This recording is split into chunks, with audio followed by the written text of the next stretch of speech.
Hello, gorgeous entrepreneur. It's Tash Corbin here, and welcome to another episode of the Heart-Centered Business Podcast. This is episode number 297, which means you can find all the relevant links and show notes for today's episode over at tashcorbin.com/297. In today's episode, I'm going to answer the two questions. What is a VP or a value proposition, and how do you articulate yours? Let's dive in. I'm Tash Corbin, and this is the Heart-Centered Business Podcast. So I see a lot of advice, especially in Facebook groups where people are saying they're not getting sales or they're really struggling to get clients, where people tell each other, it sounds to me like you really need to improve your value proposition, or the first step to getting lots and lots of followers on social media is to get a really good value proposition. What's your value proposition? They keep asking each other, what is your value proposition? But there seems to be a lot of confusion about what a value proposition is. And actually, there's quite a lot of bad advice out there about how to improve your value proposition as well. So I thought today I would dive into a little bit more insight into what a value proposition is, but also how do you actually articulate yours and potentially improve it. So first and foremost, your value proposition is not one sentence. And in fact, trying to sum up your value proposition in one sentence decreases the perceived value of what it is that you do. So it actually makes it worse. So someone asking you, well, tell me what's your value proposition on social media, is actually misleading you to believe that there's a one sentence way to sum up the value that you have to offer. It doesn't ever come down to one sentence. So trying to sum it up or come up with a sexy tagline or a specific hashtag or a one sentence elevator pitch that perfectly sums up how valuable you are is not the way to articulate a value proposition, and it certainly doesn't increase your value proposition. Another kind of unhelpful piece of advice about value proposition is, rather than discounting, add bonuses. So people talk about value proposition as being like the perceived value of something. And one way to increase the perceived value of something is to make people think that they're getting it on discount, or make people feel like they're getting a bargain, or in some way make it feel like it's more valuable if they buy it now rather than later. So this is more about sales tactics and finding ways to create urgency and scarcity and all of those sorts of things. And actually, that's not value proposition, because again, think about it.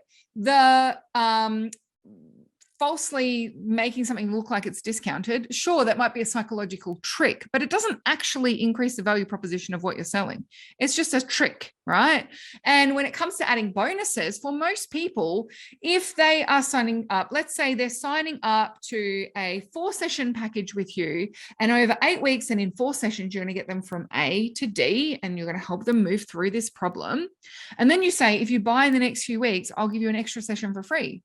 Well, you're just telling me that I maybe will need a 5th session, but you told me it works in 4 sessions. So actually, for a lot of people, when they add a bonus to what it is that they're offering, they're actually just adding more work. They're adding more time. They're adding more energy or effort required to get the same result. That doesn't make it more valuable if we take longer to get there. Similarly, I see this with a lot of courses where people say you get a bonus interview with this person and this bonus cheat sheet and this bonus that and this bonus that. And all of those bonuses just look like a whole lot more resources, materials, things I have to do, and a whole lot more work for me to get the same result. So adding bonuses doesn't necessarily increase the value proposition of anything. So what is value proposition, and how do you articulate it and improve it? First and foremost, your value proposition is the difference between before working with you and after working with you, and how valuable that difference is to the individual who's looking at it. So I'm going to say that again. A value proposition is the difference between before working with you and after working with you, and how valuable that difference is to the individual who's looking at it. So if this is the reason why, you can go into a Facebook community and say, how much would you pay for this artwork? And have one person say $50 and then another person say $2,500. It's the same artwork, but it's in the eye of the beholder. To one person, they don't necessarily like art. They don't value art. They don't necessarily think it improves their life in any way. So they value that art based on the materials that go into it and a little bit of your labor. Whereas to someone else, they might be deeply value art. They might be renovating their office and looking for a beautiful art piece to go in it. And that art piece looks like it's the perfect thing for that perfect space.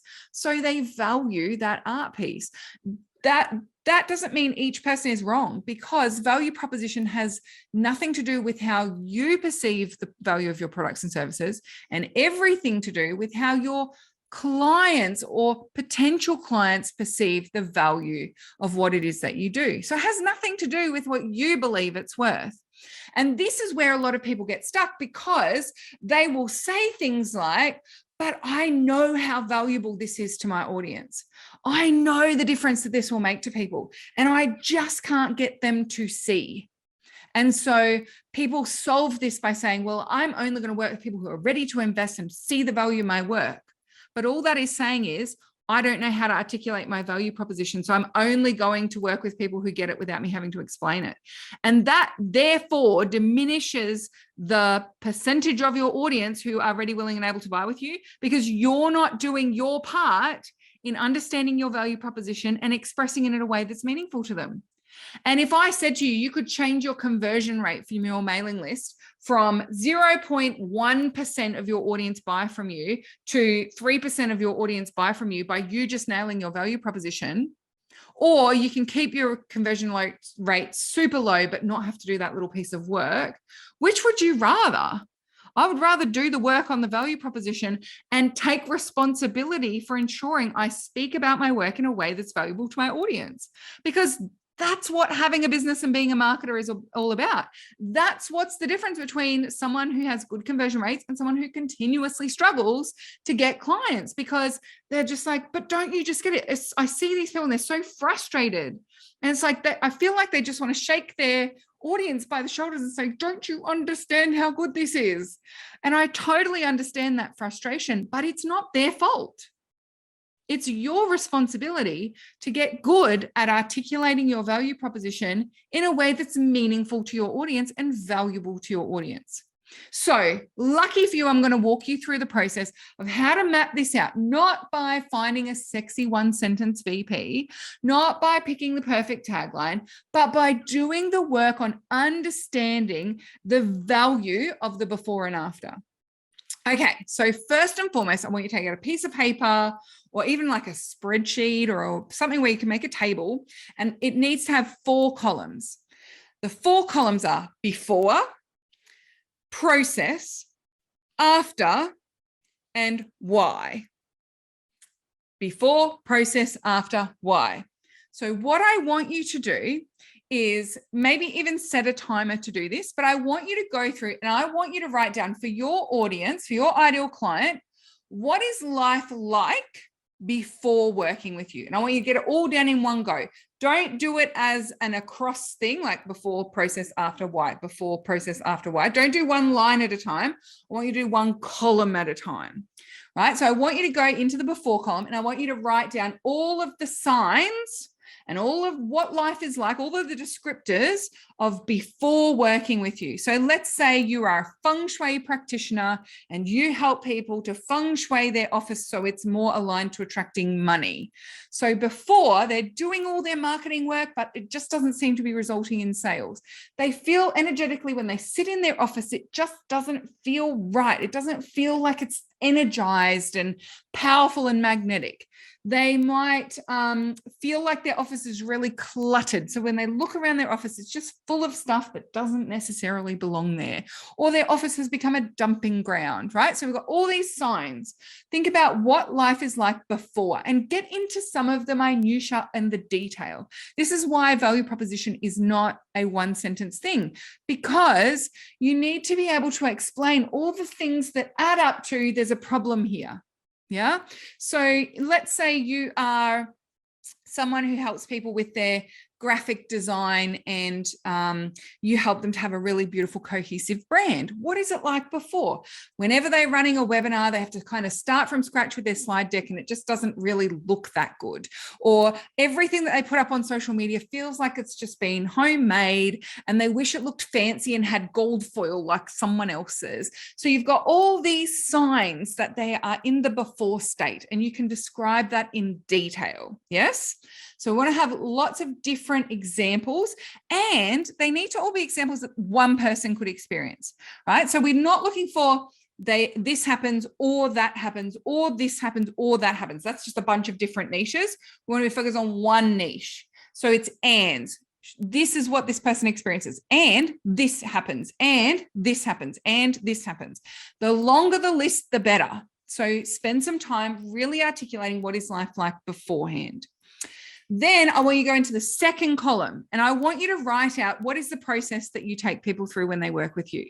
So again, that feng shui practitioner. First off, we draw up the floor plan. Second off, they walk me through the office so I can see exactly how things are laid out. Third, we get clear on what their goals are and what it would feel like if they felt like the room was set up more to be an energetic flow. Then I give them a list of their top 10 things they can do to shift the energy in the room. Then we go through and do another walk around and recap and just see if there's any extra recalibration.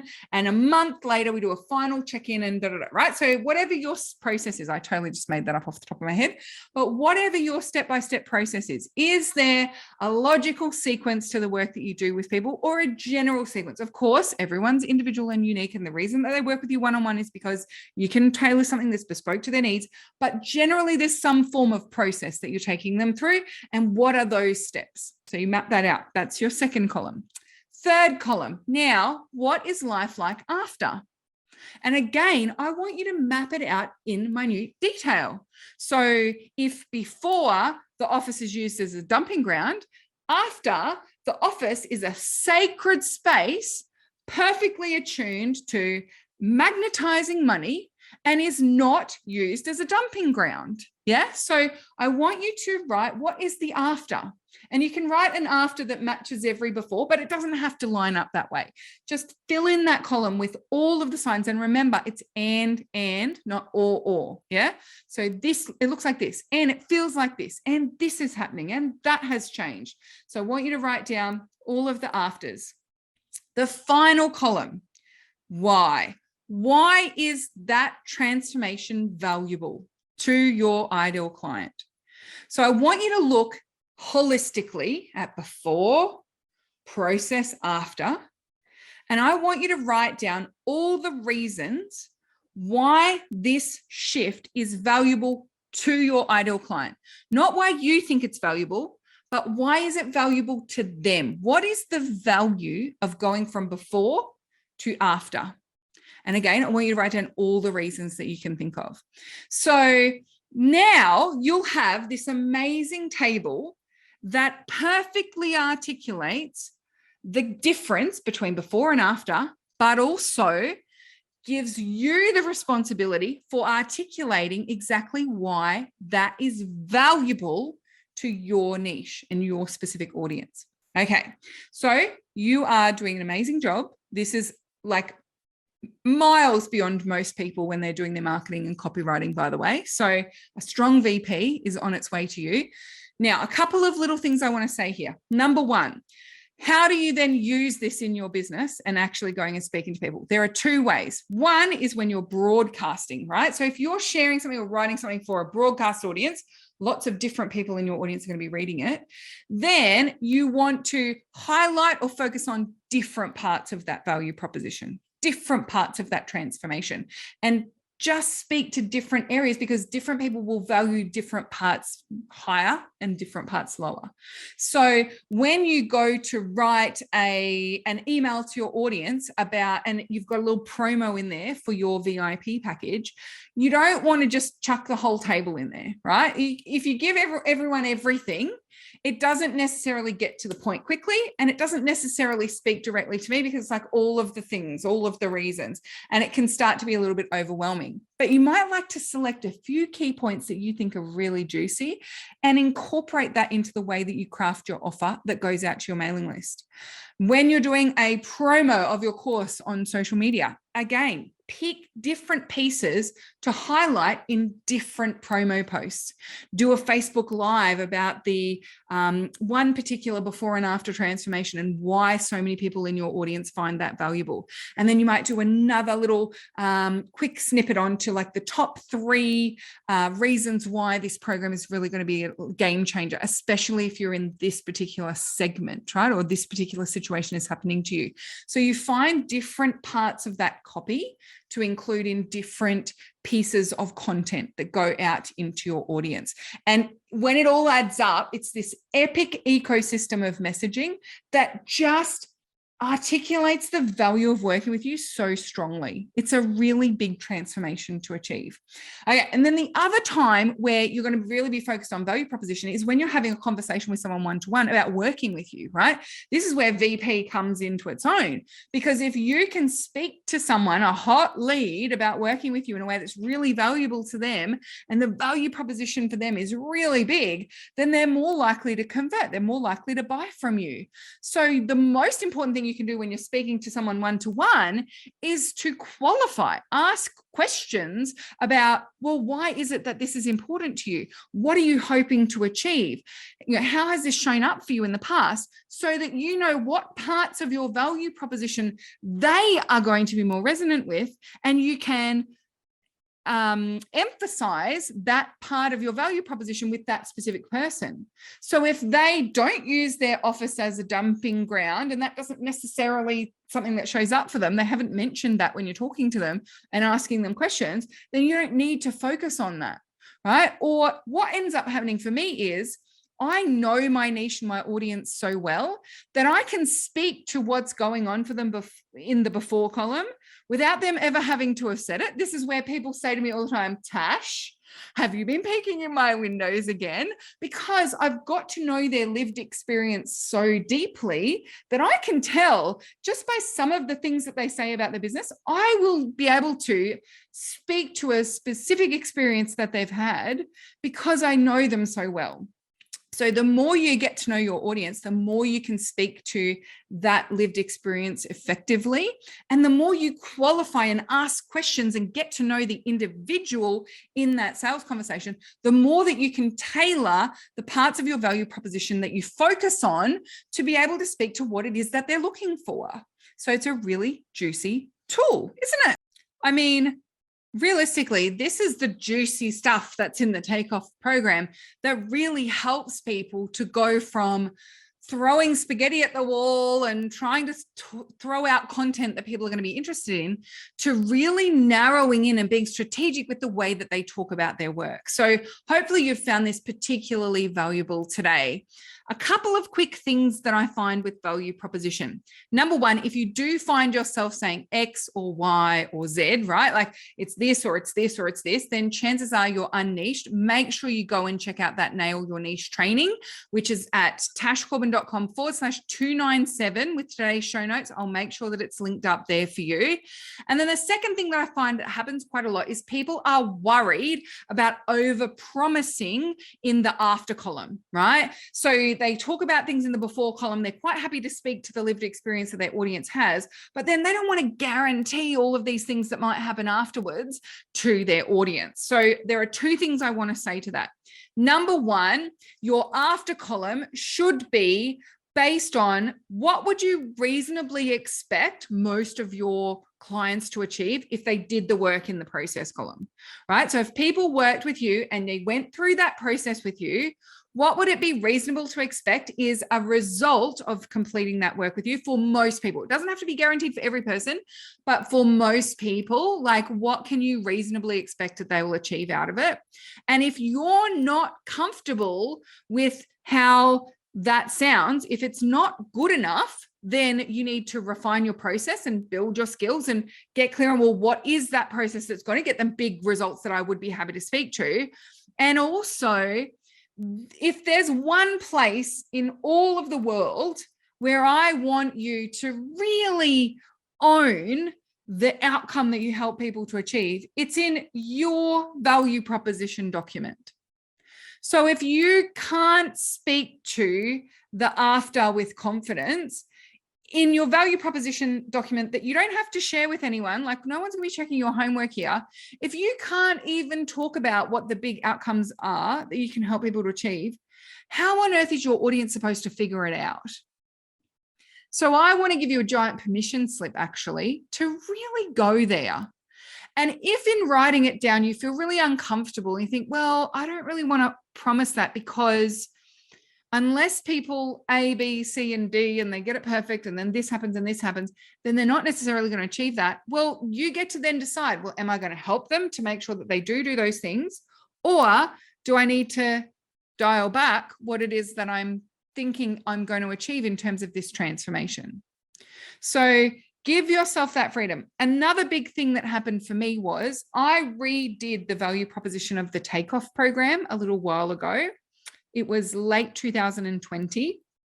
And in doing that, I realized I was understating some of the big outcomes that I wanted to help people to achieve through the Takeoff program, and that a percentage of people, just under half of people had achieved through the Takeoff program. And I really wanted to dial that up. I wanted to be able to speak confidently to the results that people were achieving in the Takeoff program. And so it highlighted to me in redoing my value proposition, there was a little bit of a discomfort. And I was starting to think, you know what? I want to aim higher with the outcomes that I help people achieve in Takeoff.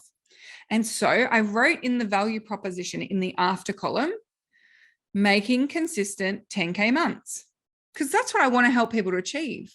And that's what I believe the Takeoff program is capable of helping people to achieve.